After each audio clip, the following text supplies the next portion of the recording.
or philosopher king, nor are we in the old days of China where we look for the 贤君隐冠, the virtuous king.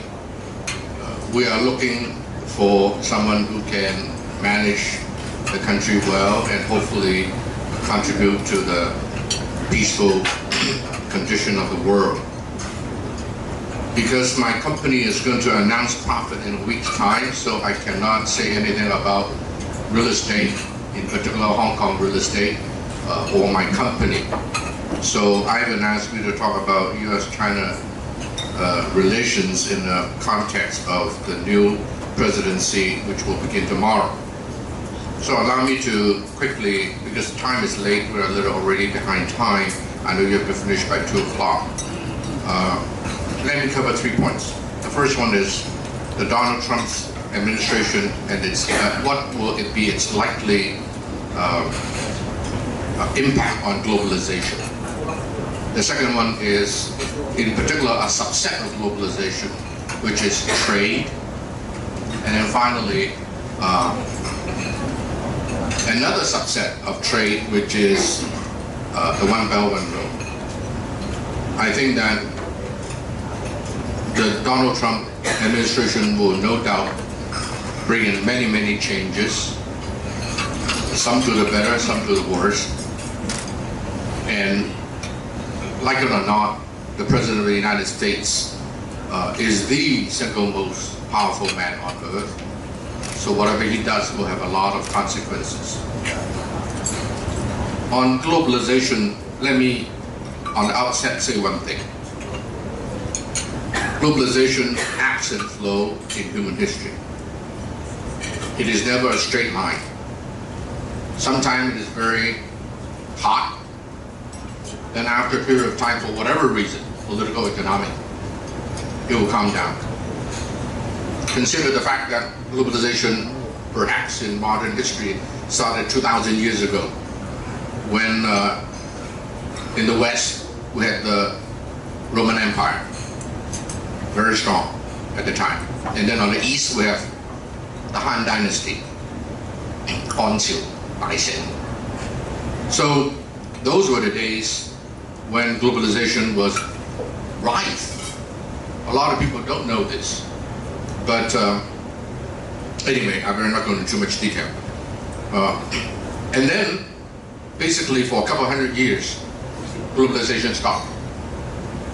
And then in the late Tang Dynasty and the early Song Dynasty, well, of course you have the Yuan, in between Yuan, the Yuan Dynasty, the Mongols, of course they fought all the way to Hungary or even to Moscow.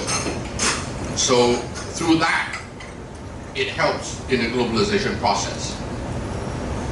And then in the Song Dynasty, again, you have some revival of globalization. For example, I don't know if you know this, but there were a lot of Jews who in the late Tang and early Song came to China and settled in a place called Kaifeng in Henan province. And even today, you can still find tombstones with the Star of David and so forth all over that part of the country. And then in the late Song and early Ming Dynasty, 300,000 Arabs live in South Fujian province. So if you're from southern Fujian and your last name is Ma or Bai, Sing Ma, Sing Ba, it is possible that you have some Arab blood. And so the good thing about the Chinese is that we're really peaceful people. You read history. They never killed those people. Basically, the Chinese policy is let live. As long as you don't cause trouble, you can live there. And so the 300,000 Arabs that live in southern Fujian remain until today. Most of them came through the Sea Route. That is the One Belt, One. I told the Beijing government, I said, this is terrible. One Belt, One Road. The belt is the land link. Road is the sea link. But how can you have a road on the sea? Now, for the Chinese language, it's okay, right? I really embarrassed me. But I said, why don't you change it to One Belt, One Route? ROUTE. So similar enough, so people may not notice, but at least, otherwise the Westerners have no idea what the belt is and what the road is. And then you explain to them the belt is, you know, on land, terrestrial, and then the road is by sea. They're totally lost, but anyway. Such is the need for further globalization. Anyway, so globalization ebbs and flows in human history. Donald Trump, of course, none of us know what he will do. And even as powerful as the US president may be, he's constrained by both domestic politics as well as international affairs. So we can only go by what he is saying right now. And what is likely going to happen is that he has less interest to meddle around in other countries as far as politics and military is concerned. And perhaps even in trade. We don't know yet. So the interesting question here is, allow me to use Chinese first and then I will go back to English. As the United States retreat, perhaps politically, from many parts of the world, will we see a situation of 美退中進? Understand? Yes. Yeah. Yes. 美國退出 the world scene. America retreating from the world scene. 中國前進. China advancing in the world scene. Is that a possibility? Well, I personally happen to believe that the United States, on the one hand, is necessary in some cases to serve as the global policeman, if you will. In some cases, it is absolutely necessary. Without them, Nazi would have run Europe for the last 70 years. Without America, China would be Japanese, right? So there are times when we appreciate it, but at the same time, unlike the British, Americans are very, very, while very rational, oftentimes is very misleading, misled in global affairs. I'll give you one example. What happened in Crimea? I love Crimea, by the way. Beautiful. Both the scenery and the people. Especially the ladies, by the way. And the West, under the leadership of the US, wanted to I'll tell you a story. I was in Kiev one time in Ukraine, and I bumped into somebody I knew before. That is Joschka Fischer, the former foreign minister of Germany. He said, Ronnie, good. Sit down, let's have lunch together. I said, good, let's have lunch together. And he said, Ukraine should be part of EU, and preferably one day become part of NATO. I said, you're out of your mind, Joschka. In 1962, Khrushchev of the former Soviet Union wanted to deploy a nuclear missile in Cuba. You remember that? Yep. 1962. President Jack Kennedy of the United States brought the world closest to nuclear confrontation mankind has ever seen. No deal, because you don't put nuclear material and weapon at my backyard, right? Joschka, I told him, Joschka Fischer, you are now proposing to put the same thing, and much more advanced, in the backyard of Russia. You think he's going to accept that? You, Jack Kennedy, fought off the Russians, the Soviet Union. Today, Russia will fight you off. Absolutely, there's no qualms about it. So you brought on your own heads the taking of Crimea. Not to mention that in the 1950s, Crimea used to belong to Russia. Because Khrushchev himself, being Ukrainian, in 1950s, in those days it's one country, part of Soviet Union, doesn't matter, so he gave Crimea to Ukraine. So you gave him the best opportunity to take it back. Not to take it, but to take it back. These Western leaders sometimes I cannot help but think that they may be brain dead. And the United States in particular, and the amazing thing about the United States is this. Many European countries are small, all the European countries are smaller, so they cannot afford to make serious mistakes. They make a serious mistake, they're dead, or they're seriously hurt. But the United States is so big and so far away with the two oceans, like the wings of the two eagles, as the emblem of the United States country shows. Nobody can touch them. There's only ever once that anybody hit the mainland of the United States as 9/11. And there's only two buildings, right? 2.5 buildings, Pentagon. So, the United States makes so many mistakes, and yet it doesn't hurt them. Because they are big, they are rich, they're powerful, the military is the best, by far, and they're far away. So the United States may or may not be making another set of mistakes as we speak today. And so, if they were to retreat, what would happen? Well, China and other countries, in particular India. I go to India 6-7 times a year. Will not give up globalization because it's to their own advantage. And so, this is something to watch. Whether the United States will retreat somewhat from the rest of the world, and will China be able, together with India and other countries, fill the gap? If indeed the US were to retreat from many parts of the world, I think the possibility is very good that countries such as China will step in and play a much larger role in the world. Now, is that to the best interest of the United States? Then you may ask me, hey, you just finished saying that America is often misled by themselves in international affairs. So they should retreat.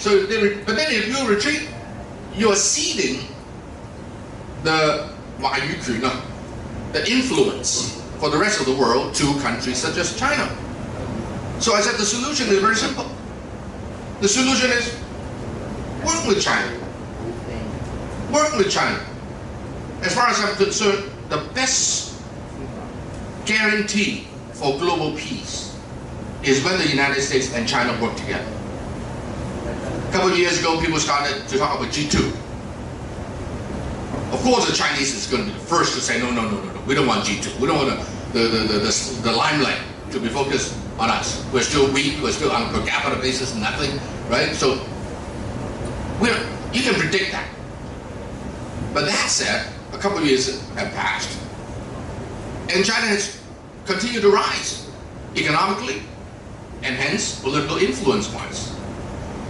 And so, whether you like it or not, G2 is a reality. Europe has written themselves off. By the way, let me tell you what my two good friends said to me about Europe. I told you that, one time I went to Henry Kissinger and said, hey, Henry, what's going to happen with Europe? He said, no hope. I said, what do you mean? He said, no hope. I said, what's the way out? He said, no way out. I said, come on, there must be a way out. He said, no way out? So I said, well, if that's the case, there's only one way out. He said, what is it? I said, a straw man will rise. And he said, I hope not. But in as much as you are as smart and as powerful as Henry Kissinger, it's not up to you whether a strong man will rise. So as far as Henry Kissinger is concerned, Europe is gone. Then there's another gentleman whom I equally respect, also Jewish. His name is Helmut Schmidt, a very dear friend of mine, the former Chancellor of Germany. Every year I make a point to go to Hamburg, to go to either his office or to his home and chat. So the last time I was at his home, about a couple months before he died, 2 years ago or so, I said, Helmut, how is Europe? He said, the First World War destroyed half of it. So I said, what happened to the other half? He said, the Second World War did it. So in other words, in the mind of this European leader, German former Chancellor, still up to today one of the most respected German chancellors. And they have quite a few of them, including Merkel. As far as this gentleman is concerned, and in my mind, on my books, he and Henry Kissinger, and together with Lee Kuan Yew, those three guys know the world the best. And as far as Helmut Schmidt is concerned, Europe is gone. It's of no significance. I know that a lot of you from Europe here are going to disagree. I suggest that you keep it to yourself. Your view is not going to change a bit. You may be lying to yourself or fooling yourself otherwise. The structural events, and there are many reasons, I won't go into it. But suffice to say that if the EU is no longer a serious player, India is still quite insignificant international affair. Japan is too small, very good in its own ways. Really, you look at the world today. The G2 is the United States and China. And so if the world, whether it is in the rising tide of globalization or the epic flow of globalization, the world is a rather globalized place. And working together between the two countries of the United States and China, I believe is the only way and the best way to ensure relative peace in the world. Of course, to be politically correct, you have to say, yes, the United States and China together with Europe and India and Japan, but let's face it, if Yao Ming and Shaq O'Neal and Kobe Bryant are playing on the court and Ronnie Chan is also in there, it will be very good. It'll be very funny. I think Shaq O'Neal would dunk me instead. By the way, Yao Ming is coming to the Asia Society, so join the Asia Society as a member. So, globalization is something that I think America should really think through. To retreat, as far as I'm concerned, is not the right way. But on the other hand, to not retreat, you have to get smarter, like the British.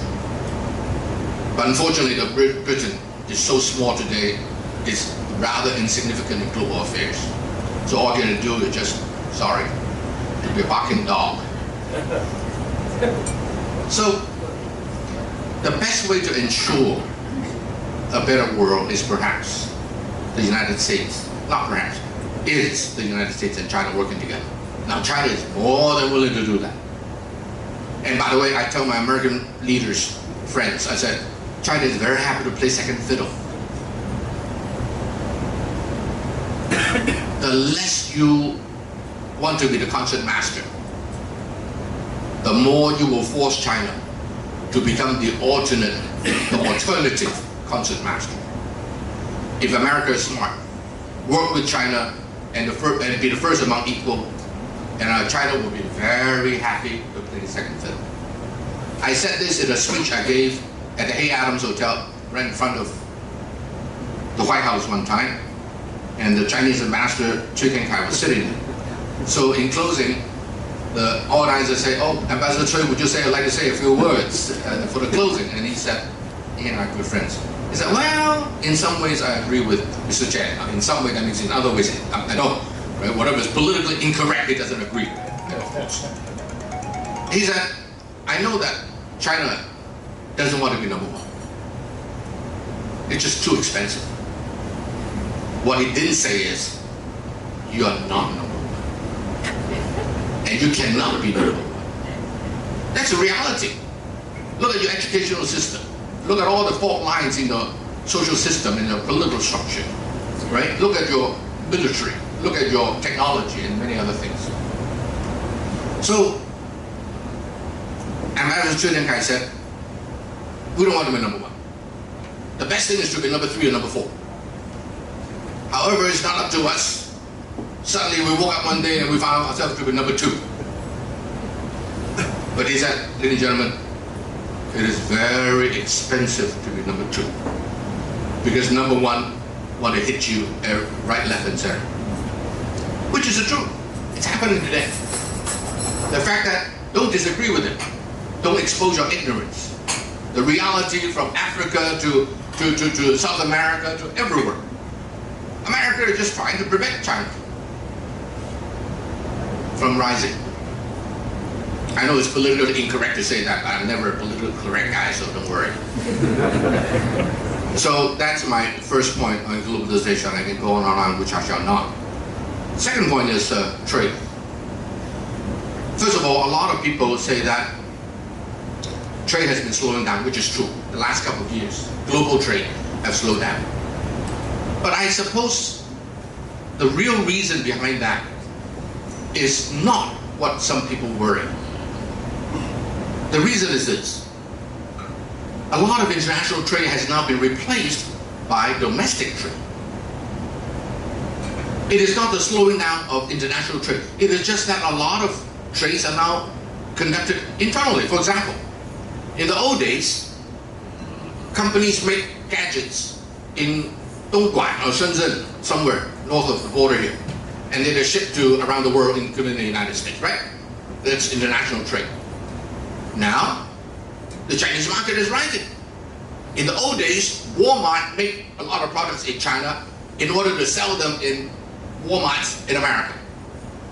Now, the China market is so big that you make it and sell it locally. In the old days, 15, 20 years ago, there's not the market. Today, there's the market.